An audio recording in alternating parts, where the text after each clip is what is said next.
What's good? We back. Motor City Sports Talk. Told you I was going to hit you at least one more video tonight before midnight. So hopefully you guys enjoy it. It's your boy CJ Goodfellow. And also we're going to hit you early in the morning with a video about the cornerback options out there. All right. Hopefully you checked out the 3 videos we dropped today about Sterling Moore. And also we dropped 2 more videos earlier about it's time to cut Amir Abdullah. And we did one more right now. I'm so tired I can't think about what the first video was today. All right. But we working, man, and I definitely appreciate everybody that's grinding with us, that's working with us. Obviously, like I said before in my last video, we not monetized yet. It's been over 2 months waiting. So if you want to contribute and donate, like I said, I got the radio show, live show coming, hopefully, to begin the season with. You can donate in the PayPal link. I definitely appreciate it, man. I put a lot of heart and soul in this, and I run a totally another different channel, man. So a lot of hard work. I got a method to putting my videos out there that's probably like nobody other out there, man. So I'm working, I'm grinding. It's a tough, grueling business, man, dealing with, reading all comments, dealing with the YouTube guidelines and stuff of that nature. So I definitely appreciate everybody for rocking out with us. So now to get into the video, man. Matt Patricia is under extreme pressure already, but it's only preseason, so you can just call it practice pressure, I would guess. And some of the media members are now questioning some of his conditioning tactics for his team, putting them in padded practices every day, putting them in back-to-back weeks of joint practices. And, it's very, very physical when you see another team with the pads on, and I don't have no issue with it, man. I don't have no issue, man. You got to build these dudes tough. You know what I'm saying? You got to build them tough, man. And it came a time before this current CBA, which is about to expire, which, no need to get into that right now. It came a time where they had 2-a-days in padded practices where the players got that in CBA banned, which was stupid because the 2-a-day padded practices, it conditions your body. Like practice hitting with practice pads on, everybody know this who paid from PAL, Pop Warner, all the way to high school to college or JUCO, whatever you did. Those practice sessions harden the body. You don't go real hard in practice with your teammates, you know what I'm saying? At least when I was coming up, you didn't, man. But those blows and those hits and them nicks and the knacks, those harden the body to prepare for the full blows and the full nicks and the knacks and the punishment on your body. Those little nicks and knack hits that you take in training camp or, preseason, that's designed to harden the body up and to take the blows and to condition the body to get ready to go to war for 16 weeks in the NFL season. That's what it's for. With them taking the 2-a-day padded practice out where you could practice early in the day with pads, but you can't practice later in the day with pads. I'm pretty sure if they did a statistic, it made season-ending injuries and major injuries go skyrocket up because a lot of guys ain't conditioned. They're not getting in shape good enough. They don't have the 2-a-days. Their body not getting acclimated to the blows.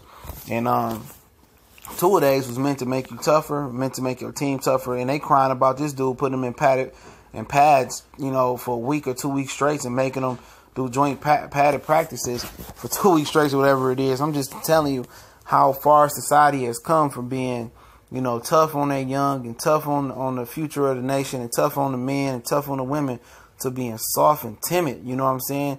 The drastic change in the world has dropped on a dime when it comes to that, but none of the veterans got a problem with it. So if the veterans ain't voicing no issue with it, man, it shouldn't be an issue. But, with Matt Patricia, whatever he did, man, I don't know what this man did, but he is getting treated. He getting the most unfair treatment that I've ever seen in Detroit sports history, man.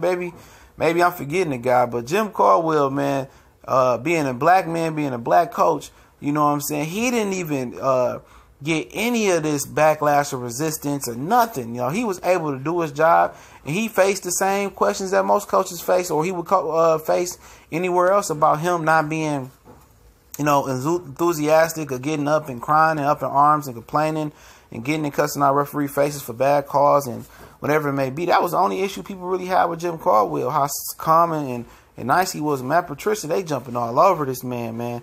The spotlight is burning in preseason, man. And it could be a method to his madness, man. It really could be, man. It could be that maybe he not showing everything. Maybe he's saving his formations and his true looks in the preseason. Maybe he trying things out. We'll see.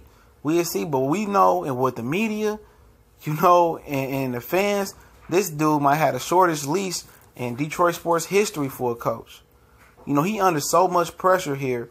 And not only is he under that pressure, he's under the pressure of New England Patriots head assistant coaches going and coordinators going otherwhere, not being successful. Rate is high, very, very high.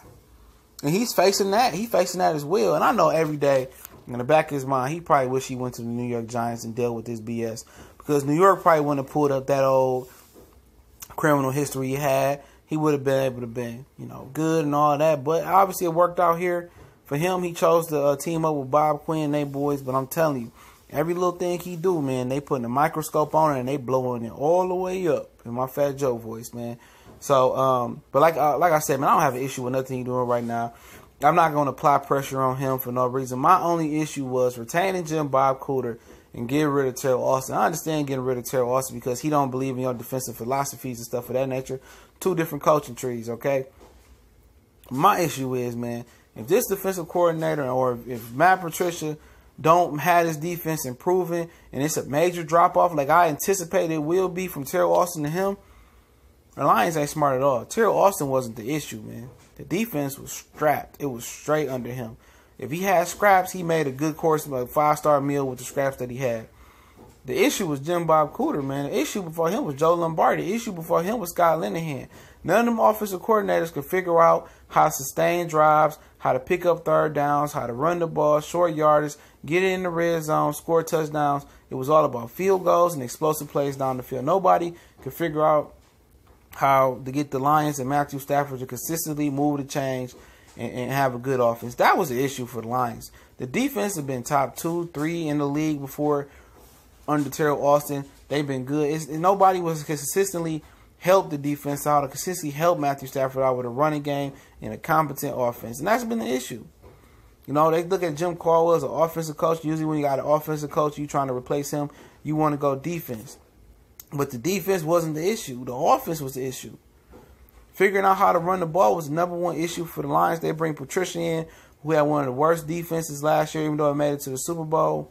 And a lot of people didn't understand what was so special about him. But we're going to see. You know, we're going to see what the rocket scientists got up his sleeve. I'm going to believe, and maybe you call me an optimistic Lions fan right here, I'm going to believe he's going to get it together before week 1. It might not be a finished product. It might not be a platinum, gold, silver, bronze, wood product. But I think, you know, I think it's going to be a solid product that he's going to try to put on the field week 1. Because if he don't, and it start off nasty, it start off ugly, man, I'm trying to tell you, he not going to survive this, man. He not going to survive what's going to come to him, man. The Detroit and the media already got blood on him, man. They going to eat him alive. And he might not make it through 1 season, man. That's how bad it might be, man. How much pressure on him. And, you know, I don't know why the pressure on him. I don't know. A lot of Lions fans seem to want him to come here. It didn't seem like it was a big resistance for him not coming here, but it's going to get real quick with him, man. But like I said, I'm riding with him, supporting him. But like I said, man, I wasn't his biggest supporter, man. Y'all can go back and watch the videos.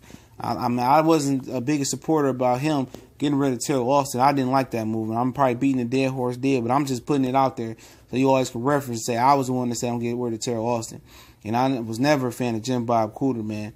But, hey, it is what it is, Motor City Sports Talk. Make sure you check out our new description. We got all links to social media, Facebook, Instagram, Twitter. Check us out there. Every video I put out is being retweeted on Twitter as well. And like I said, you don't have to copy and paste. Or for people with phones who can't copy and paste, you just click the link and take you straight to our Facebook, straight to our Instagram, straight to our Twitter. So much blessings to everybody. Like I said, man, our business email is there as well if you want to donate. The PayPal donation is there as well. Working hard, putting in work. I definitely appreciate all y'all, man. I appreciate it, man. Share the videos. Comment if you haven't. Like them. Just let me know how you feel. And I'm going to get to the comment section as soon as possible. We out.